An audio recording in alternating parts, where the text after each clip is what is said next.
رائع استخدام فوم الحلاقة في تنظيف الحذاء الأبيض بكل سهولة وبدون مجهود. تابع الفيديو. لا تنسي الاشتراك في القناة والإعجاب بالفيديو.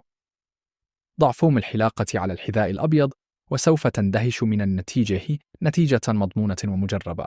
رائع استخدام فوم الحلاقة في تنظيف الحذاء الأبيض بكل سهولة وبدون مجهود. تابع الفيديو.